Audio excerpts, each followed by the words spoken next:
Good morning, Roberters and Robertalinos. Roberta. How is everybody this lovely, lovely Monday morning? I hope you guys are doing well. Hope you had a good weekend, too. Look at the greenies. We got Snow Informer, Board 1, Judy. Hi, Judy. We got Onesie. We missed you yesterday, too, Onesie. Hi, Cotton Candy Boobs. Cotton Candy Boobs in the house. Cotton Candy Boobs with her nips on hard. I'm feeling a little goofy this morning. Angie B and Marie Arnold. Good morning, Marie. Am I sounding a little low or am I loud enough? Let me know. I'm still playing with my audio, so let me know how it sounds. What up, Java J? Hi, Joel Berry. Maple syrup. Pancakes and maple syrup in the house. Pancakes, courtesy of George Anthony. I'm fine, but could I be louder, Potato? Could it be better? What could be improved right now? Are my peas in your ears? Because I need to get a pop filter as well. But let me know. Morgan, love Goofy. You're perfect. I'm really tired today.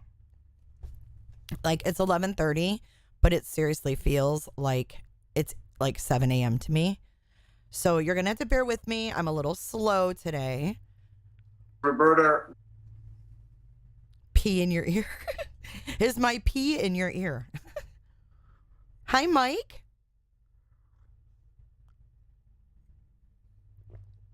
Okay.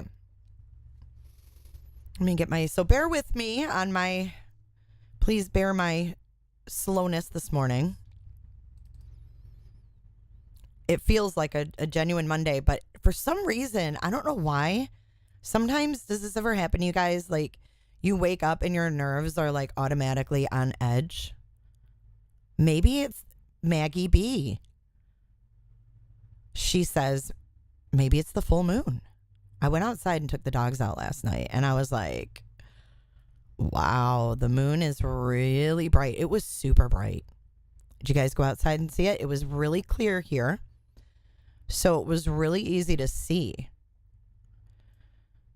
You know, sometimes it's cloudy and you're like, you can get like a little like view of it. But this was like, it was like there was a spotlight on me when I walked outside. I was like, holy shit. The moon's a pretty fascinating thing, right? So, yeah, thank you, Onesie. I opened up Jay's Java yesterday, and it was the grand opening. It was the pre-opening. I'm going to take you guys on a little trip over to the coffee shop, if you don't mind.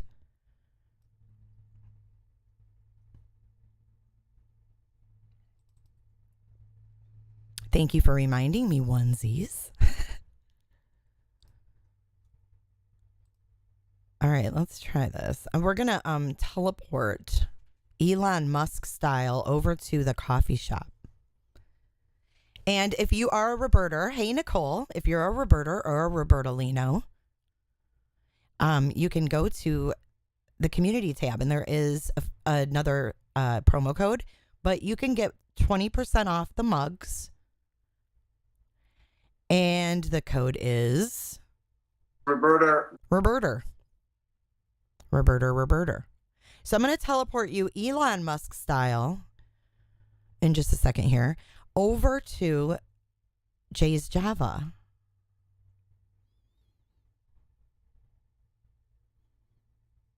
Let's check it out. Let's see if this works.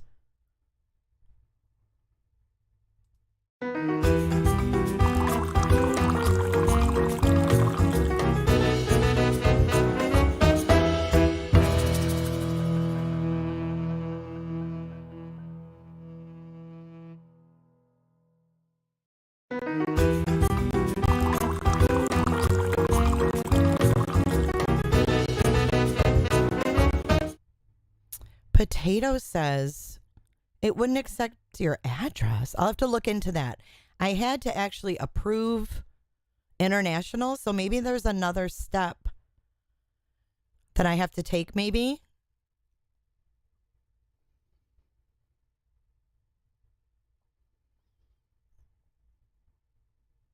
Hold on, I've got to adjust something here. All right, so I'll be sure to check that out, Potato.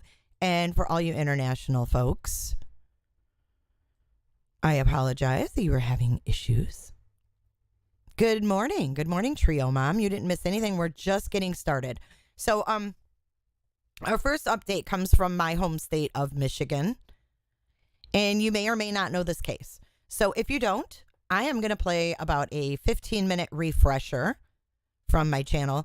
This is a video I made quite some time ago, so don't make fun of me. But I'm going to play this video, and then we're going to talk a little bit about this case.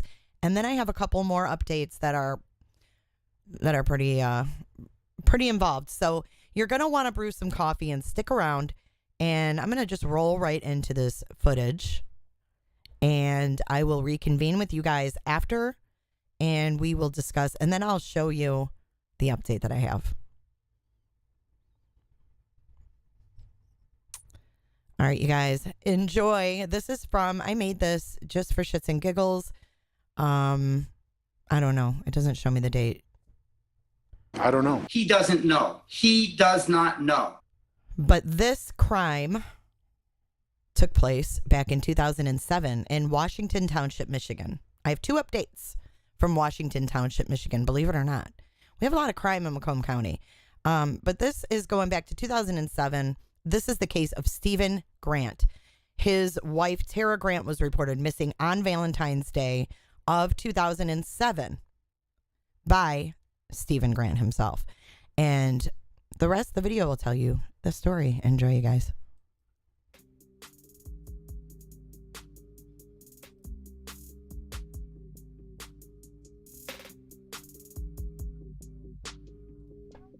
Tara Grant was a thriving mother, wife, and employee. She traveled a lot for work, leaving her husband and the nanny to care for their two children, Lindsay and Ian. Tara had an amazing job working for Washington Group International. She was the breadwinner for the family. Although she worked in the office in Michigan, she ran the company's office in Puerto Rico. Before Tara was a Grant, she was Tara Destrompe, who was born and raised in Perkins Township in Michigan's Upper Peninsula with her mom, dad, and sister. If you're not familiar with Michigan's Upper Peninsula, otherwise known as the UP, it is very rural, very desolate. There's not a whole lot up in the UP. So you can imagine she grew up a little bit sheltered. But nonetheless, she did well in school and she participated in a few extracurricular activities.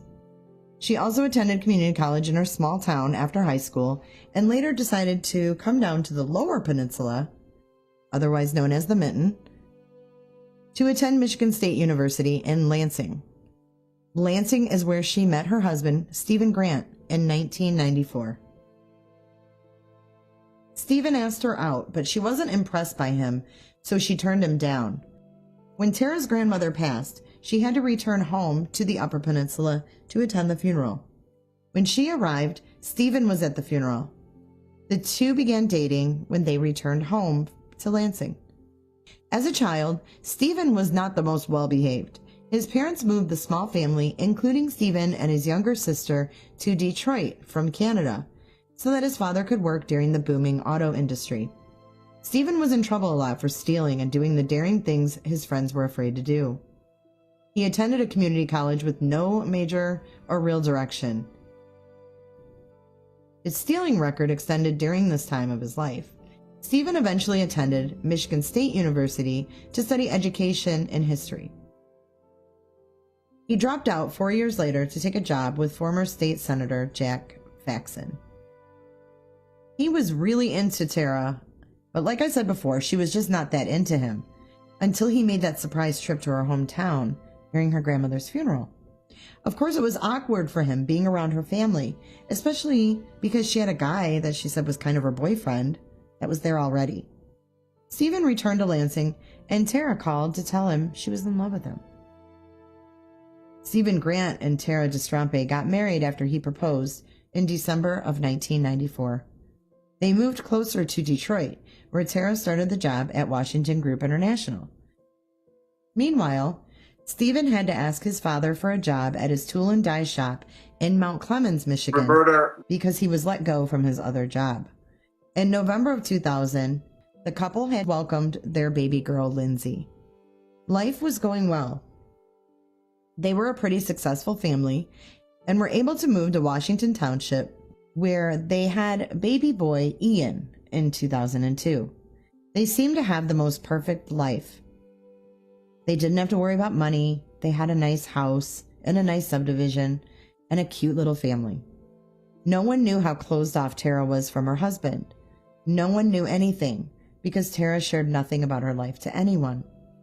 The couple even went on to renew their vows on their 10th wedding anniversary. Tara started to move up the corporate ladder, and in 2006 was when she was asked to run the company's Puerto Rico office. She was excited to take the job, but it meant she constantly had to travel. This was hard for Stephen to manage. Being the only one at home with 2 young children, the couple had to hire a nanny to help Stephen manage the household. Verena Dirks was a 19-year-old young lady from Germany and became the Grants' live-in nanny. Tara knew she was slacking off a little in her marriage and tried to make things better. She wanted to exercise, to stop the yelling, have monthly date nights, and get better at communicating. While she was trying to better herself, Stephen not so much. He had started communicating with an old girlfriend of his. They had always been friends, but it became more frequent. He talked to her about how he did not want to be married anymore. He told her that he enjoyed being married, but that he just thought of marriage like speed limits. Sometimes you have to break them. You just need to keep an eye on the road to avoid detection. While he was doing that, he found that Tara may have been doing the same thing years prior. To get back at her, he started flirting with the nanny, constantly telling her how he felt about her. Every night that Tara was gone, the 2 shared a bed, but they both said their relationship went no further than cuddling and kissing. The Grant's daughter went into her parents' room to see the 2 in bed together. What? But Verena quickly went under the covers so that she wasn't seen. Tara's normal travel schedule was to leave Monday, heading to Puerto Rico and back to Michigan on Friday. After getting back from Puerto Rico for the last time in February of 2007, Tara resented having to tell Stephen she had to leave the following Sunday instead of Monday. She knew that he would be pissed and it would start problems. She was right. That night, as soon as she told him, it struck an argument. Stephen said that Tara packed a bag, got on the phone, and told someone to pick her up in the driveway and got into a black SUV. Never to be seen again. Stephen sent a message to Verena while she was out with friends, telling her she owed him a kiss. Then told her to hurry home before Tara so they could kiss. Verena walked in the house hours later to find Stephen yelling at her, asking about why she was even there, then proceeded to tell her about the argument he had just had with his wife Tara, and she had just walked out on him. Stephen was so distraught over the argument with his wife, he cried to the nanny and invited her into his bedroom. Creepy. He was constantly calling Tara's phone, leaving voicemails. Hey, it's me. I'm just trying to find out what's going on this morning, or today, or if you're still leaving today, if you're leaving tomorrow, what's going on, and if you're going to come by, just tell me ahead of time so I can make plans, make sure the kids are here because they want to see you. Give me a call. Bye. Hey, it's me, once again. It's 6:45. I'm going to tell you this. If I don't hear back from you in 15 minutes, I'm going to call Randy, get Lou's cell number, and find out what's going on. This is nonsense, Tara. You owe me a phone call. You owe me to let me know what's going on between us. Please call. He called her family and friends to see if anyone had spoken to her, which no one had. It wasn't until February 14th, Valentine's Day, when Stephen reported his wife missing. He told police he wished he hadn't waited the 5 days to report her missing, but he was expecting her to be back. He said he thought she had just gone back to Puerto Rico and would be back soon. He was open with the police, told them about the argument, and even let them in the house, allowing them to check cell phone and bank records. The last calls were from Friday night, and the last card transaction was in her work-issued credit card to get a ride from the airport on Friday night. The airport said that Tara had not changed her flight to head back to Puerto Rico early. It wasn't even changed from Monday to Sunday, like Stephen had said their argument was about. Investigators even checked with all the car services in the area. No one had picked up Tara in a black SUV, like Stephen had claimed. She hadn't even used a car service in a while. She always drove herself to the airport. Police asked Stephen if he would be willing to take a polygraph test. He agreed, but then he lawyered up and backed out. Police had no evidence at that point that he did anything. All they had to go on was the fact that he mentioned an argument. Maybe the argument was more serious than Stephen had made it out to be, but all they could do at that time was place Stephen under heavy surveillance. They watched him hard. He stopped cooperating with police, but was always on the news, pleading for Tara to return home to her family. On the news, he went from wanting her to come home to talking about how he was a better mom than Tara was, because she was never home. While under surveillance, police noticed that every morning on Stephen's way to work, he would stop at the gas station and purchase all the major newspapers. To police, it seemed that he was doing this to see if they had any new leads on his wife. If he was really worried about his wife and really wanted her back home, it would make much more sense for him to go to the police or to call the investigators to check on the progression of the investigation. Why would he be buying newspapers? Police followed up on all leads in the search for Tara Grant. In the investigation, while speaking with police, Stephen mentioned plenty of times about a park near their house. The family spent plenty of time at Stony Creek Metro Park. Stony Creek is not just a regular park. This is a huge 4,500-acre metro park, and it extends across 2 counties. It's open year-round with activities for every season. Police thought it was curious he mentioned it so much. That was where they decided to go search. When Stephen heard about the search at Stony Creek, he requested to be there. The search went on in the cool February weather for 8 hours, and they found nothing and no leads. Police asked the community to report everything, even if it didn't look right, report it. A woman called in and reported a finding on February the 28th. She was walking and saw a gallon-sized plastic bag with more bags, latex gloves, and blood inside. She noticed the bag because it was red, which made it stand out in the snow. She safely took the plastic from the woods to her garage and waited for the police to come check it out. It was discovered that the blood inside the bag was human blood, and there were microscopic metal shavings in the bag. Because the bag was found in the woods so close to the Grant home, it gave them a reason to get a search warrant on the Grant home, as well as Stephen's job at his father's shop. A warrant was served on March 2nd, 2007. The investigators kept watch on Stephen, stopping him on his way home from work to inform him that his property was being searched. While the search was going on, he was fidgety and he wouldn't make eye contact with anyone. The officers had no reason to hold him during the search, and Stephen left. He couldn't take his car because that was included in the search warrant. So he instead asked a neighbor down the road if he could borrow his car. He told him he had to leave the home in order for them to search it. The neighbor believed him and loaned Stephen a bright yellow pickup truck. He left in the yellow truck, just him and his dog. He called his sister, she wasn't home, but asked if he could come get her house keys so he could go drop the dog off at her house while the search was going on. Stephen was putting together his getaway plan in a very, very small amount of time. His sister agreed, and he dropped the dog off and stole a bottle of her Vicodin, and he left. Soon after, the search team made their way to the garage, where they found a plastic tote that they had not seen during the first search of the home. When the officer opened the plastic tote, there was a plastic bag inside. He said when he poked at it, it was soft and it had some give. When the bag was fully opened, it was stuffed with a fully dressed human torso and more metal shavings.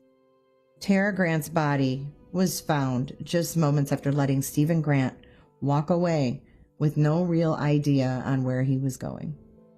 The next place to search was the tool and die shop. Although the place was a mess, they noticed the metal shavings. The main thing they were looking for was the rest of Tara's body. So they went on a more extensive search of the Stony Creek Metro Park. They brought cadaver dogs this time. The dogs found most of her remains scattered throughout the park, and all that was found was taken to the medical examiner's office.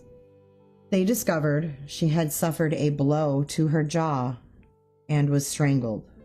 It was noted that she was probably cut up by many different types of blades. Investigators received a call from Verena, who was moved back to Germany when the case fully broke. She called to say that she had gotten a phone call from Stephen Grant saying he was about to kill himself. She admitted everything to the investigator. She told them the night that Tara went missing that she had, quote unquote, left him. She told them the night that Tara went missing, or the night that Stephen claims she left him, that they had sex in the married couple's bed. Stephen admitted to her that he killed Tara that night, telling her it was in self-defense, that he had to push her, which caused her to fall and hit her head. They now had a confession. While all of this was going on, Stephen was still missing. Stephen's sister had called and told investigators that her brother had called and said he was heading up north to a cabin to hide out. The area code where Stephen had called Verena from was the same area code that the cabin was in. On March 4th of 2007, Stephen Grant was found in a park 280 miles away from home. They found him by tracking the phone call he last made to his sister. They had helicopters, local, state, and FBI were out looking for him. He tried to kill himself with the pills he had stolen and various alcoholic drinks. There was also a major blizzard going on at the time. It was hard for him to see while driving, especially while heavily intoxicated. He figured if he got out of the car and went into the Wilderness State Park, he would freeze to death before passing out. Before he got out of the car, he wrote a letter to his children. When they found Stephen Grant, he had pants, a shirt, socks, no coat, no boots, or anything else that would protect him in a blizzard. He had frostbite and hypothermia. He was rushed to the Northern Michigan Hospital. While in police custody in the hospital, Stephen confessed to the murder of his wife. I said, I gotta do what I have to do, my job. It's none of your business. So she started to turn around and I grabbed her wrist. Just stop. I said, you're not going anywhere. And I said, we're gonna finish this conversation. And she slapped me. And after that, I don't really remember what happened.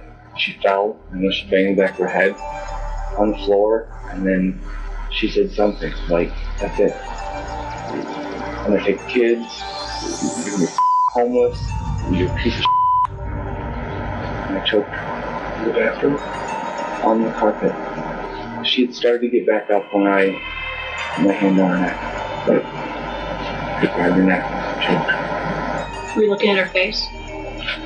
No, I covered her face up. He told them about the argument and how intense it had gotten. The couple both said very hurtful things, and Stephen felt emasculated by what Tara said to him. So he strangled her. Then he took her body to his job, his father's tool and die shop, and dismembered her body, leaving nothing attached to her torso. After that, he took her remains to Stony Creek Metro Park and disposed of them there. When he learned about the search, he went to the park and moved her torso and put it in the garage in that plastic tote. His plan was to bury it later on. Soon Stephen was moved from the hospital to the jail in Macomb County. He was formally charged there with 1 count of homicide, murder in the first degree, and dismemberment of a dead body. On Friday, December 21st of 2007, a jury found him guilty of second-degree murder. Prosecutors had sought a first-degree murder conviction, but the jury could not unanimously agree that Stephen's actions were premeditated. The defense was hoping for a sentence of 15 to 25 years, but Macomb County Circuit Judge Diane Druzinski agreed with the prosecution recommendation of a sentence of 50 to 80 years. He also received 6 to 10 additional years for mutilating his wife's body. Judge Druzinski called his actions demonic, manipulative, barbaric, and dishonest. He is currently housed in Bellamy Creek Correctional Facility in Ionia, Michigan. Stephen Grant showed almost no emotion during his hearing. He did look a little troubled, though, as Alicia Standerfer Tara Grant's sister described how the two young Grant children were struggling, knowing their father took away their mother forever. She said, and I quote, "He's so much of a coward, he doesn't even look me in the eye," in the courtroom. The murder of Tara Grant was like a domino effect. The Grant children, Lindsay and Ian, they were left with no parents. Their mother was dead, their father behind bars. The children ended up moving out of state to live with their aunt Alicia. On June 13th of 2008, Stephen's father, William Allen Grant, committed suicide in Capac, Michigan, from a self-inflicted gunshot wound. Early reports did indicate that William Grant was seeking some visitation with the two Grant grandchildren. Initially, Grant's father was transported to the hospital by deputies who got to his house after he called 911 and said he wanted to report a suicide. When asked whose suicide he was reporting, Grant allegedly said it was his own. Deputies said they heard a single gunshot when they arrived at the scene, and Grant was inside the garage, still breathing. He died 3 hours later during treatment at the hospital. Bill Lee, who owns the shop next to the Grants, said Grant never seemed to recover from the blow. He said he was really upset about it, especially what happened in his shop, but he never complained. He accepted it, but he didn't go into detail, Lee said. It was just a sad, sad thing what happened with his son. Stephen's sister is now left without a father and a brother behind bars for the rest of his life. So wrapping it up, it's like it had a domino effect, all the people that were affected, and ultimately, this Stephen Grant really did a number on a lot of people's lives, not only his own children, but his own family. His father killed himself because of this evil monster. Thank you for listening.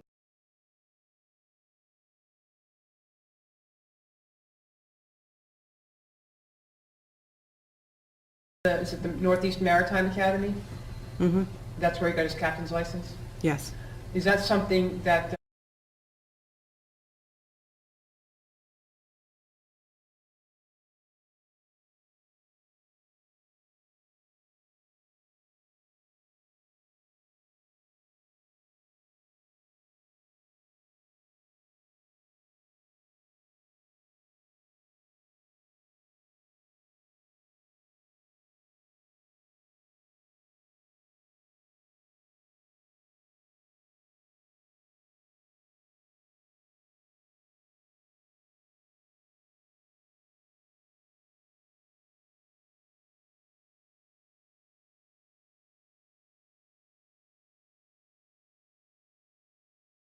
Holy hell. Roberta, Like I said, that was near my, like one of my best friends in high school actually lived in the same subdivision as them. But this was prior to this happening. They moved in much later. I graduated in 91 and I'm a muted looking ass. And your friend's husband worked at that shop. Weird.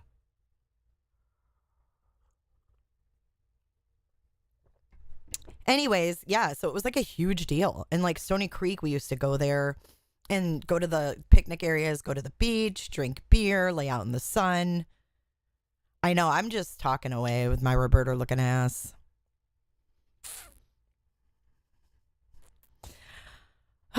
Okay, so here is, so I don't even know what made me look this up, okay? That's what I was saying. I don't know what made me look this up.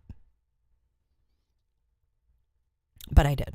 I was on Otis, which is, thank you, Lori Staggs. Lori Staggs is like, Jay, you have to stand down. Thank you, Lori. 94% of you never even heard of this. I know I need to put my unmute sign right up here again. I'm moving shit around. Rent boats out. Okay, so here's your update. Otis is the offender tracking system in Michigan. And I was looking up someone else and like came across this and I was like, holy. I was like, is that even the same person? You guys, I introduce you to the January 11th, 2022 version of Stephen Christopher Grant. I don't even have a sound bite for this one. What happened? Like, what happened to him? Is Mr. Grant having an allergic reaction or what? I mean, get this boy some fucking Benadryl.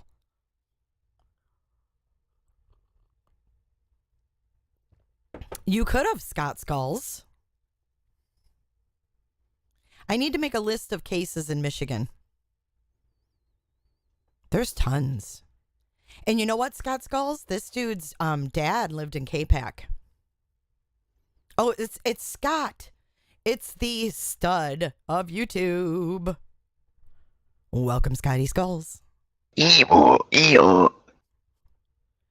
His greeting is sexy as ever. Yeah, I don't know, you guys. I don't know if he needs some Benadryl. I love it too, Judy. You are my girl, Judy. I don't know if this dude needs some Benadryl or what, or maybe like a cortisone shot, but something ain't right here. Something just isn't right up there at the whatever correctional facility he's in. Oh, that could be fun. Let me know how I can help. What's that, Alley Cat Clothes? I'm out of the loop in chats. You're bright-eyed and bushy-tailed. No, I'm not. Hey, 1 hour dry floors. I love dry floors. I love my floors being dry in 1 hour. You buzzed? Absolutely, this world has become overpopulated by evil people. I have no other explanation than mental health and not being treated because you have to be unstable in order to do these things. Well, I mean, he was having an affair with the nanny. So they had like this young nanny. Mistake number one. Mistake number two. Well, not mistake number two, but character flaw number two for a bloated looking ass is that his wife was the breadwinner and he wasn't. And I think he felt, yes, Alley Cat Claus, yes, make a list of the Michigan cases. I go on and on and on. You know what I'm saying? Like I move from one thing to the next and then I go to chat and you guys are like a few minutes behind. So then I'm like, what the fuck? I lose track. He likes salty prison food. Someone get this guy a Lasix. He needs a script for Lasix. All right. Shall we move forward to our next update? I've got more for you guys. Okay, let's switch gears. We're gonna get this one out of the way. This is actually we're gonna stick with this. We're gonna stay in Michigan. We're gonna stay right there in Washington Township. And we are gonna hear about another case. I went to school with these girls, okay? I went to school with these girls and yikes, Ashley. Thank God I wasn't friends with them or anything. There is a YouTuber that I'm familiar with that was really good friends with these girls.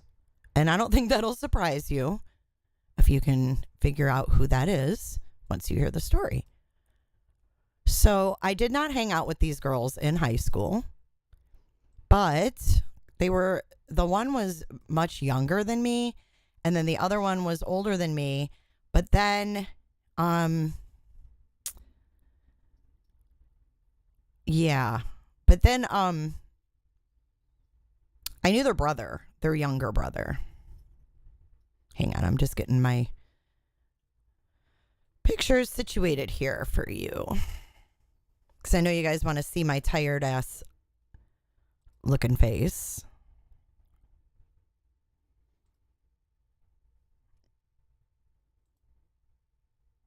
Now, where is Jay? And why isn't Jay showing up? Oh, here we go. There I am. Okay.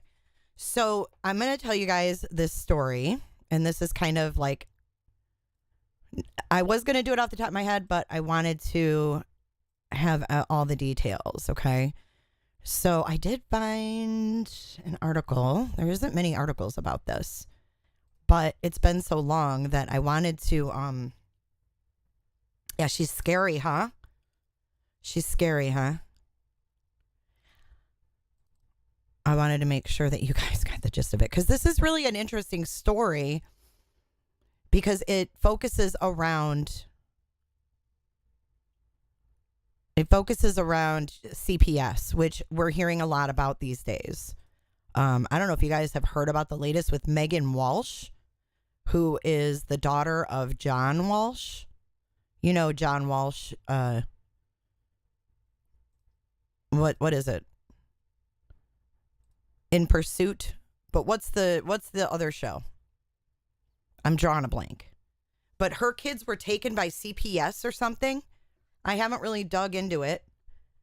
I know, I can't find myself. Like, what the hell?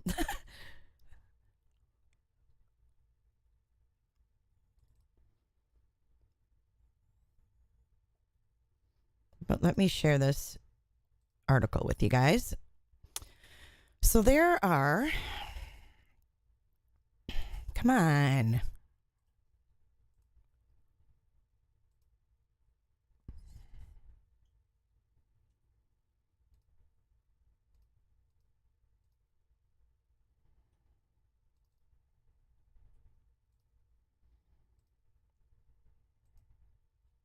There we go. Okay. All right. So here you're looking at Josephine and Jacqueline Verellen. Josephine is on the left. Jacqueline is in the center. And a murdered social worker, Lisa Putman. Have a good day, potato. Drive safe. Lisa Putman was a social worker in Michigan. And this kind of changed the laws. At least in Michigan, I'm not sure about if it was around the whole country or not. But nonetheless, let's read through this and see what you guys are thinking. So the murder of Lisa Putman by Josephine Verellen and Jacqueline Verellen is featured in the latest episode of Twisted Sisters on Investigation Discovery. So maybe you can check that out on Investigation Discovery, Twisted Sisters. I didn't know there was a show on this case. Okay. Washington Township, back on the map. Putman was a 28-year-old social worker for the CPS Services, which is Child Protective Services branch of the FIA in Macomb County, Michigan, who had removed Josephine's children, ages 7 and 8, from her home near Washington and placed them in foster care. This was after receiving a complaint that they were living in filthy and deplorable conditions. Sheriff Sergeant John McCulkey stated that the home was filled with animal feces, urine, and garbage flies. He added that it was an absolute squalor and the home was inhabitable. Allie, true crime girl, welcome to Upper Roberta.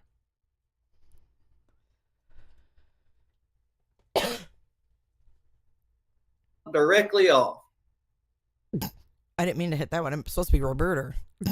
About 2 weeks later, on May 20th, 1998, we are kicking it back to 1998. My first son was born in 98. So this happened 23 years ago. 23 years ago.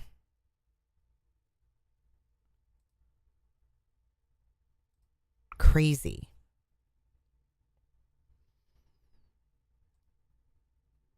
Her vehicle was found several miles from the home where Josephine lived with her sister Jacqueline, who was 22 at the time. So we had Josephine, who was 28. Wait. Josephine was 28. The social worker was 28. And the sister is 22. Okay. So 2 weeks later, I skipped this whole paragraph. 2 weeks later, on May the 20th of 1998, Putman, who was recently engaged, went to the home to speak with Josephine, then 28, about how to get her children back. And she was never seen alive again. Her vehicle was found abandoned several miles from the home where Josephine lived with her sister Jacqueline, who was 22 at the time. Putman's body was found 2 days later in a wooded area in the neighboring county of Oakland County, wrapped in a dirty blanket. And if I'm not mistaken, it was part of Stony Creek. the same area, well, different area, but same park, I believe, that Tara Grant was dumped.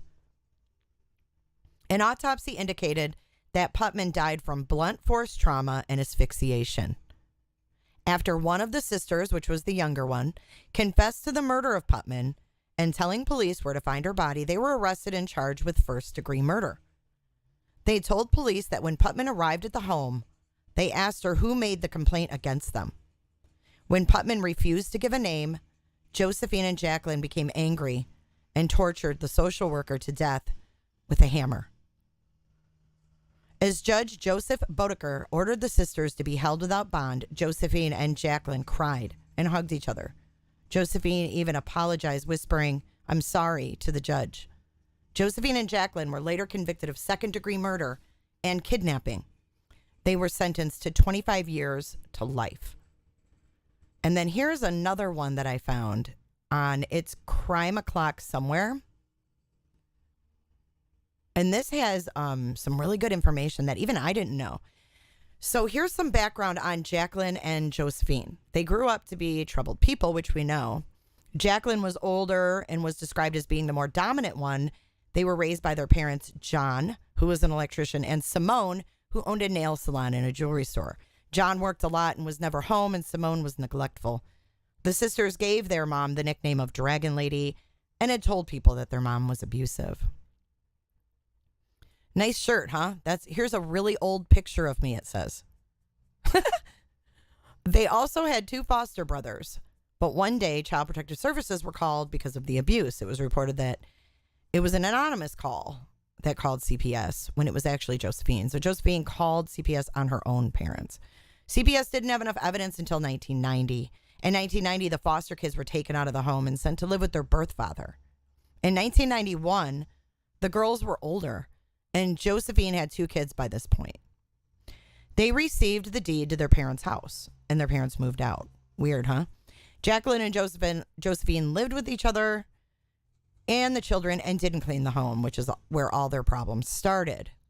Lisa Putman was a 28-year-old social worker, and she was assigned to the home of Jacqueline and Josephine Verellen. Their home was filled with garbage because they were hoarders, and it was an unsafe living environment for Josephine's children. Lisa got to know Josephine pretty well. Lisa wrote extensive notes about how depressed Josephine was and how she was attached to items that she couldn't throw away because of her childhood. She told Sorry, they're cutting my grass. She told Jacqueline and Josephine that as long as they cleaned the house, she would just take the kids to their parents' home and wouldn't take them away for good. For a while, it seemed to work, and they even had help cleaning their house. They never left it clean, though, and by the time Lisa came back to check on the Verellen sisters, the house was a mess again, and they were told that their children would be taken away for good. On May 20th, 1998. It's weird how these cases come back in my mind, and it happens to be around the same time frame. It's so strange. It happens all the time to me. I don't know why. Hold on a sec.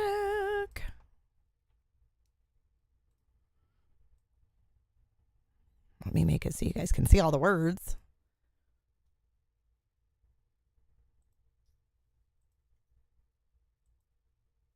No idea why it won't transition over. It's so weird. I'm trying new functions, so, bear with me, guys.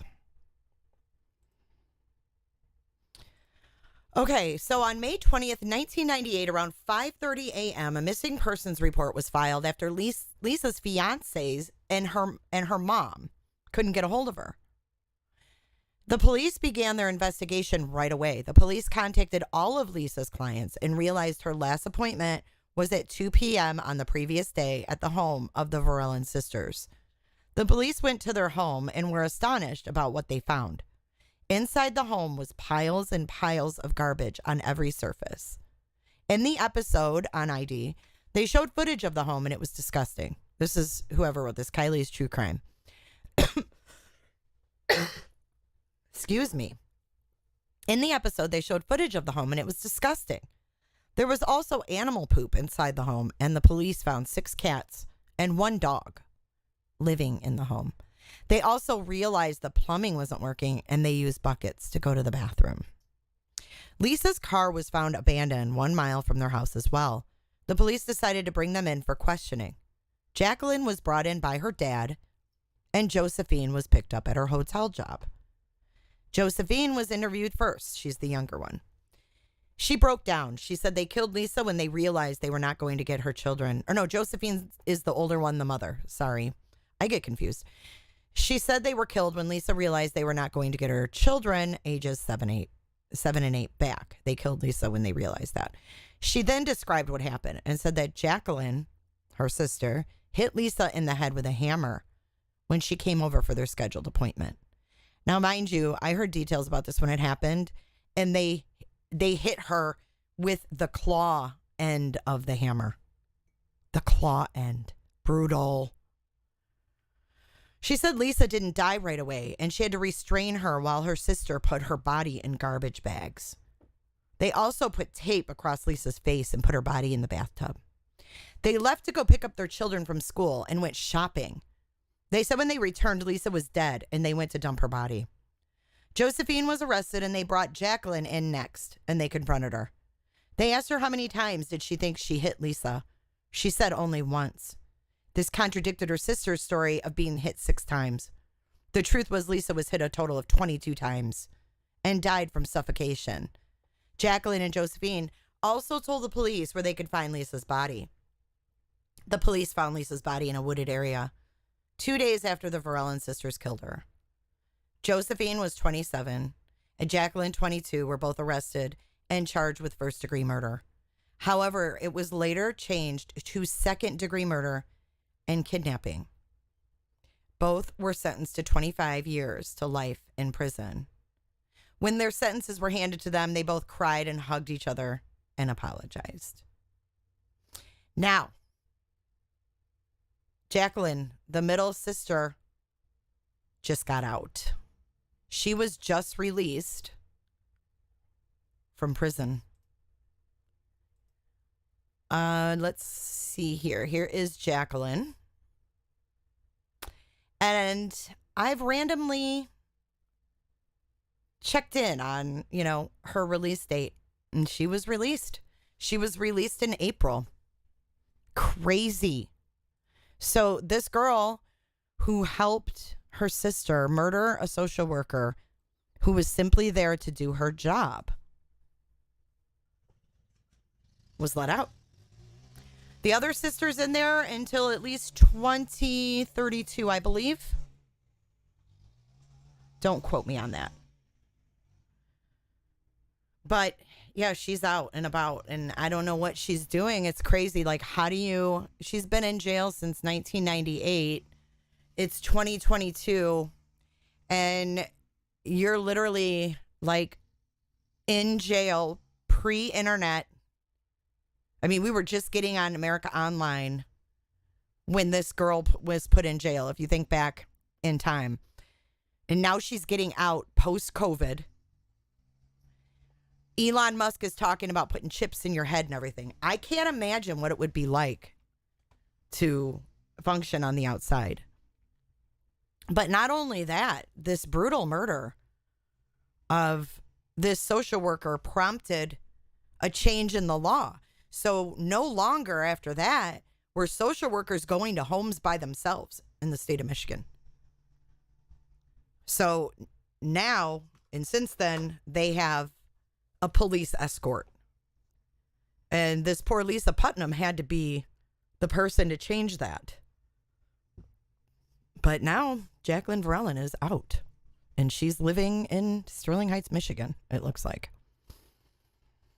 So if you are in the Michigan area, you might not want this girl around your kids. So I don't know. I don't know what she's going to do with herself, but crazy story.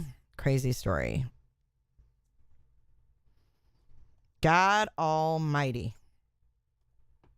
God almighty. All right. Now, let's get out of Michigan. Now we're going to teleport over to, let's see, where are we going next, you guys? Do you guys want to go from Michigan to Georgia, or do you want to go from Michigan to California? Let's go to California. So we have an update on not even an update. This is just a story. So we talked a little bit on the 411 channel during the Depp trial about music, and we were talking about our first concerts and things like that. And my first concert was Jack Wagner. And I don't know if you guys know who Jack Wagner is, but I'm going to tell you because he was one of my favorites. Jack Wagner is Frisco on General Hospital, but he also did some music. And I have a sad story to report, though, about Jack Wagner and his wife, which he is married to Felicia. If you guys watch General Hospital, yes, I'm talking soap operas. I don't watch it any longer, but I used to.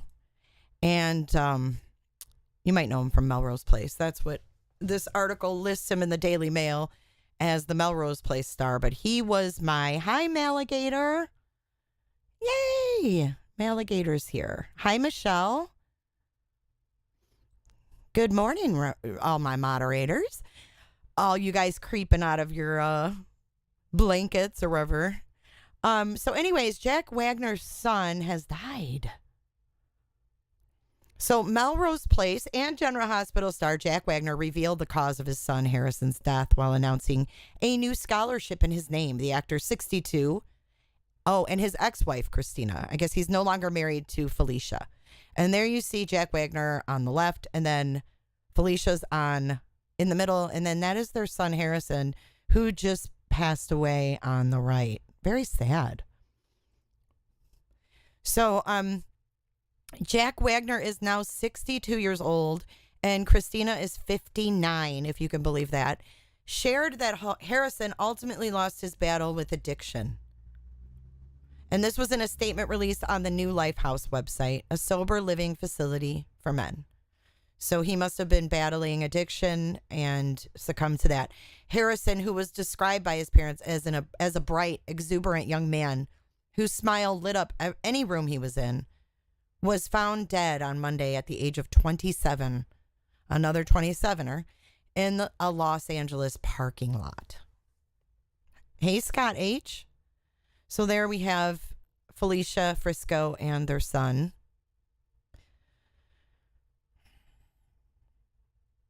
The couple announced the Harrison Wagner Scholarship Fund dedicated to their son's memory, saying that he left behind many men and family members. He has left behind many men and family members who loved him deeply. It's kind of a weird statement, but okay. The family added, "We are heartbroken that he ultimately lost his battle with addiction. And we hope that Harrison's memory will live on through this scholarship and will be able to help other young men get help for their addiction that would not otherwise be able to afford it." The news came after the LA coroner's office said they need to investigate further into the cause of death on Wednesday. And boy, does he look like his dad, huh? You guys, I feel so old. I can't handle this. Look how old Jack Wagner is. I cannot. I'm done. Come on.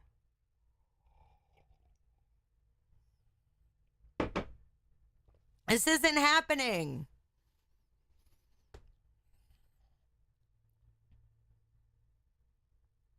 And there's their son again. What a handsome guy. What a sad story. Cause of death is deferred, the spokesperson shared.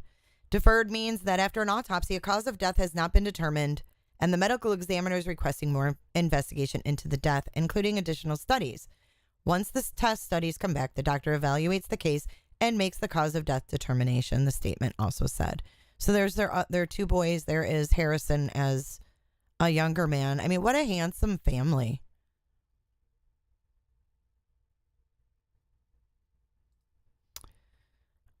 Let's see. Jack welcomed Harrison in December of 94 with Christina, who is best known for her TV show When Calls the Heart. I'm out of the loop. She's still Felicia to me. Together, Jack and Christina also have 31-year-old son, Peta. And that picture is from 2006. And then here is a video of Harrison. You guys, overdoses are way, way, way, way too common. You know what? I'm not playing it. They do not want you to hear this. They do not know. Harrison, who was a musician, had for many years battled drug addiction and even went missing for a week in 2016. His brother, Peter, 31, and his brother is dating the Top Gun Maverick actress, Sophia Bui, 27. And they went to Instagram to share their tributes. Let's watch this little video here. ATV in time. Is it ATV in time, guys? That's ATV in time. ATV time. Woohoo! ATV in time. Peter posted several throwback photos from their childhood where they were playing outdoors. Always with you, Peter captioned the posts. Sophia also shared a touching post and said she was heartbroken.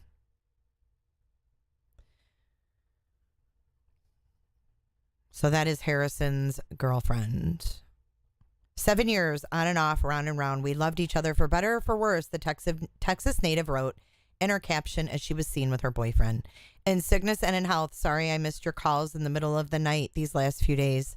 I miss sleeping in your polar bear arms curled up. I miss sending you silly animal videos. I miss sending you gorgeous songs that made me cry. She also said, he was the balm that soothed my soul.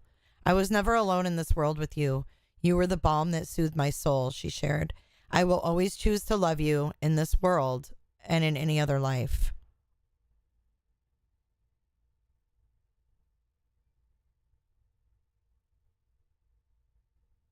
It's really sad. So, fans were shocked. Oh, it's not over yet. Fans were shocked when news broke on Tuesday that Harrison had died. Found in a parking lot. That's awful. Harrison's last Instagram post was from May 22nd. He was seen sitting alone as his caption read, "Focus. You are left with you and your thoughts." Jack and Christina have yet to comment on the passing of their son, who had worked as a musician and a DJ.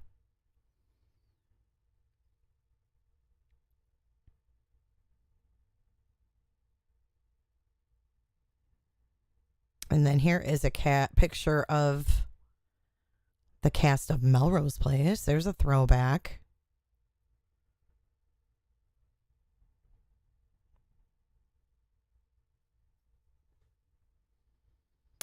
So, yeah, it's just some sad news, some awareness. I mean, this happens every day. But I thought it was kind of ironic since we were just talking about Jack Wagner. Weird. Okay, so the next story we have is here in Florida. And this is the case of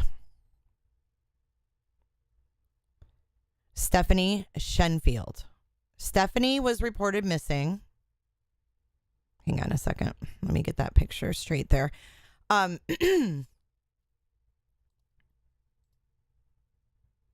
This happened in Manatee County, which is just south of me. It's just the county below, south of Pinellas. So you go over the Sunshine Skyway Bridge and you're in Manatee County. So Stephanie Shenfield was reported missing and she was missing for 6 days. She was last seen on June the 3rd. Her mother reported her missing to the Manatee County Sheriff's Office, and it launched a missing persons investigation. Now, Sheriff Rick Wells has been pretty outspoken, and he did a press conference about this, and we're going to watch that in just a minute. But he said that the family told the deputies that this was out of character for her to not be in touch with anyone. So after searching her laptop, Wells said detectives found Shenfield had taken an Uber to the home of William Redden. Now, at the time, they didn't know the connection to William to Stephanie. And Redden told police that he didn't know where she went after she came over at 1 a.m. So they know she got dropped off at his house by an Uber. But he's like, I don't know. She came over at 1 a.m. I don't know where she went. Video surveillance, however, told a different story. So Verellen was actually caught on video wrapping Stephanie's lifeless body in a sheet, dragging her body through the house and into his car at 12:20 p.m. Sheriff Wells says sometime during the night, Stephanie dies inside that residence. We don't know the cause of death, Wells said. But what we do know is that William Verellen does nothing about it. He doesn't call 911. He doesn't call authorities. He doesn't call anyone.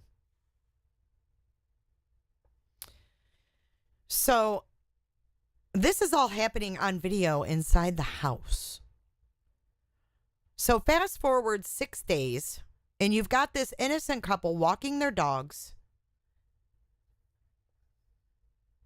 and they find the body of Stephanie in a drainage ditch.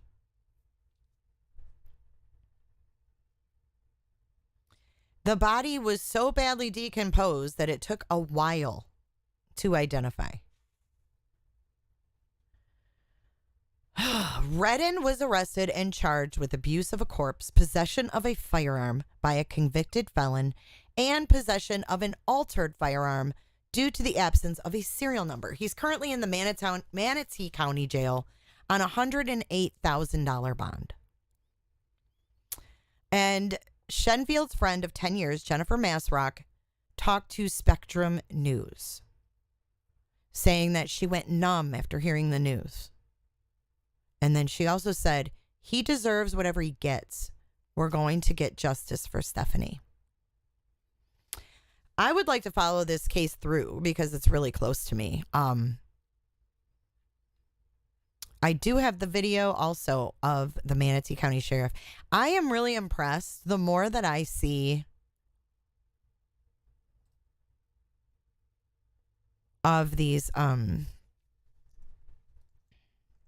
Florida sheriffs. And I don't know if they're all trying to keep up with Grady Judd or... Hang on, I got to find that. I closed out the link. If they're trying to keep up with Grady Judd or what, or if they're all just on the ball. But they are. Their hearts are in it. Okay, so they had a candlelight vigil for her last night as well. But I'm going to play this press conference first. And this source is the Bradenton Herald, and that is Sheriff Wells. So I'm going to play this little clip.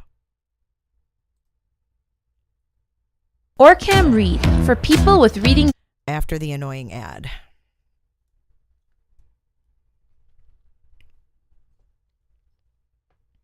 So much crime in Florida, so much crime. But if you're in Manatee County and you'd like to go to the hearing and take notes, let me know. You guys can hit up the team if you're anywhere and you would like to be boots on the ground. Hit up the team email. Moderators can put it in chat for you guys. Why is it playing the advertisement again? Why me? Only I would get hit with a double ad. So this is only a 1.5 minute long clip, and we've got like a minute ad to get to it. But this is going to be Sheriff Wells. No relation to Donald. And this is on the death investigation of Stephanie Shenfield. So early this morning at approximately 3:40 a.m., Manatee County Sheriff's Office were made aware of a possible homicide that took place somewhere in the county. Deputies responded to 313 21st Avenue West in the city of Bradenton to start to investigate and gather facts. What we found out during this investigation is that the victim and the suspect, who has been identified as Ruben Pioquinto, date of birth of 10/5/92, along with a juvenile witness, were traveling in a truck in Manatee County. There had been some prior arguments, for what we're being told, between the What the hell is this? This is not the right press conference. Holy.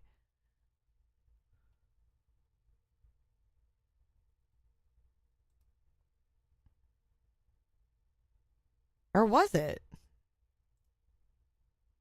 Or Cam Read for people with reading. I'm so confused. What was he talking about? I guess that was about her.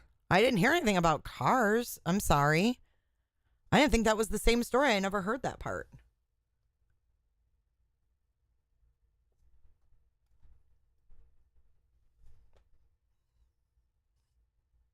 This is me. Come on, Scott H. Tell me how it is. If you're a fucking imbecile. Sheriff's Office. This is the right one. Received a report of a missing female by the name of Stephanie Shenfield. The Sheriff's Office was contacted by her mother to let us know that Stephanie had not been heard of or heard from since Thursday. Monday morning, Detective Nate Boggs was assigned this case and began to urgently try to locate Stephanie. At 1:20 a.m., Stephanie arrives by Uber at 224 30th Street East of Palmetto. This is the residence of William Redden. He's 51 years of age. Uh-oh.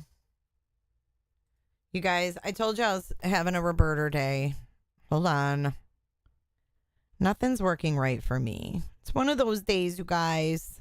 We all have them, right? I'm trying this new like studio mode and it's just not working for me. I've got to get the hang of it.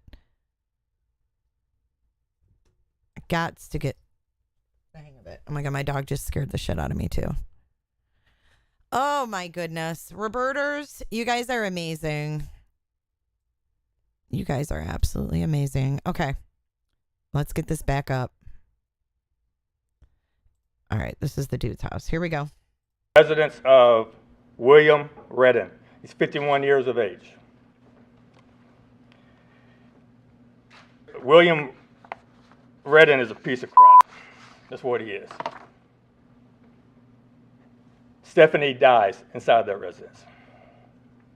We do not know the cause of death at this time, but what we do know is that William Redden does nothing about it. He doesn't call 911. He doesn't call authorities. He doesn't call anyone.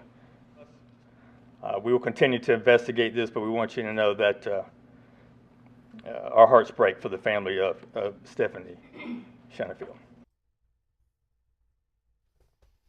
Okay, and that is thank you to the Bradenton Herald. And then we have one other report on Stephanie, and it seems like Stephanie had a lot of friends.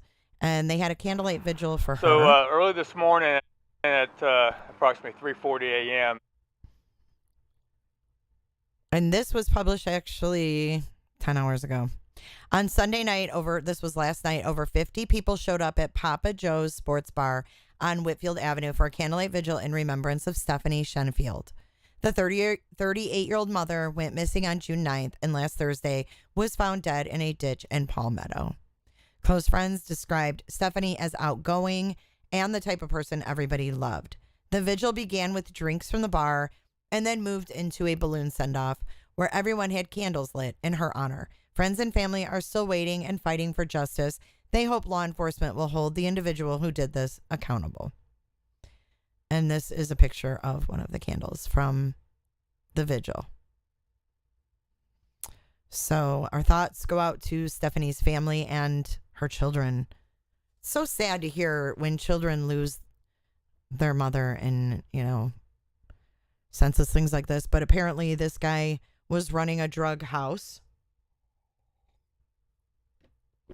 and was a drug dealer. So again, back to addiction. Huge problem. So our final update is a very sad one indeed. And we're going to Georgia. So there was a Georgia Amber Alert, and it ended with 3 people deceased, including the child. What is going on? What is going on? So, according to the GBI, which is the Georgia Bureau of Investigations, 1-year-old Jakari Bennett has died. Now, the Amber Alert was put out for cute little 1.5-year-old Jakari Bennett on behalf of Newton County Sheriff's Office. And they reported that the child was in a black Honda Accord and was last seen on Chandler Field Drive with suspect Darian Javaris Bennett.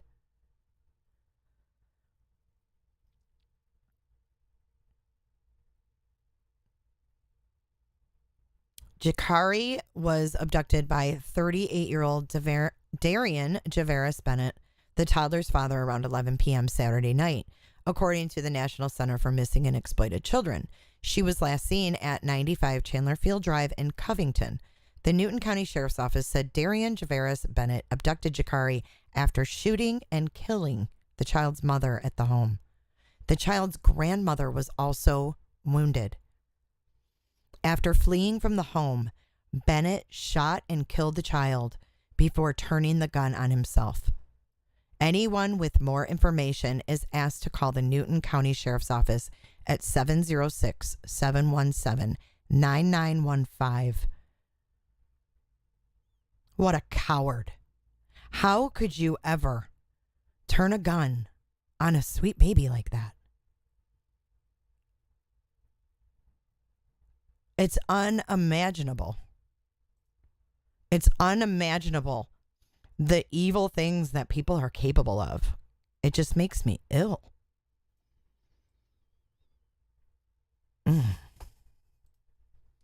But if you happen to know any information about this guy and have any information, Field Drive in Covington, do reach out to Newton County, the GBI.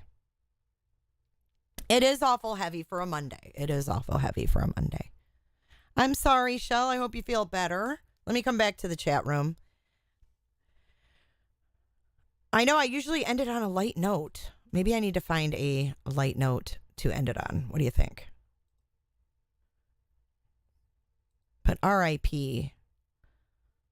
R.I.P. to little Jakari Bennett. I mean, it's heavy, but you know what? It's happening and we need to be aware of it. But I have an update, a very, very good update. Let's check this out, okay? Before we depart. This little tyke right here was missing. This little cutie was found safe. Aubrey Pogue has been found safe according to the GBI. And the initial report was the Coweta County Sheriff's Office issued an Amber Alert for an abducted 2-year-old. And this is the man in McDonough, Georgia. If you take a look here, the GBI posted this. Curtis Wayne Pogue. I'm assuming that's his daughter. Why do these people have such creepy eyes? Like, you look at their eyes and you're just like, you get like the chills, the heaves. So, yeah. Let's see what happened here. Deputies believe Aubrey Elaine Pogue is in a green Ford F-150. She was last seen on Lorraine Drive with the suspect, Curtis Wayne Pogue. But they did find her. They found this little cutie, and she's safe. So there's a happy ending. And look how damn cute she is with the little flamingos. Hopefully this little girl will not be put in harm's way or be around anyone who could harm her again. That is my hope. That is my hope for these cases that have happy endings, is that they're never put in harm's way or able to be hurt or taken by these lunatics that think they can take off with little children. Oh, Brandy, I'm sorry. I just can't imagine how you could take the life of a little baby. Ugh. Like, there's a special place in hell for people like that. Parent or not, no parent. Obviously, if they need to put out an Amber Alert, you ain't supposed to have the kid, right? They do have dead eyes, Robin. But there's a happy ending for you guys. And, you know. But anyways, I wanted to get on here before I get on this meeting that I'm supposed to have this afternoon. So I will update you guys. That is all about the Next Star thing. And maybe I'll know more today after, you know, talking to 2 more lawyers. I don't know. Judy, I don't know about that one. If you guys want to send any case ideas, you can send them to this email. And I want to thank all of my moderators for being here this morning. I know that you take time out of your busy days and your schedules to come in and moderate the chat and make sure that everything's going smooth. And you guys are my backbone, and my members, you are also a crucial part of this podcast. You are my damn Roberta, and you mean everything to me. And I want to thank you guys, everyone who's become a member. And if you want to become a Roberter, the link will be put in chat by my wonderful moderators. Gotta be handy with the steel, if you know what I mean. Earn your keep. Moderators, dance it out. Mount up. Robin, dance it out. All right, I love you guys, and I'll see you guys soon. Bye, Roberters, and stay safe. I love you. I don't give a damn. I don't really care about you and your problems. I don't give a damn. You talk way too much. I have heard enough about you and your problems.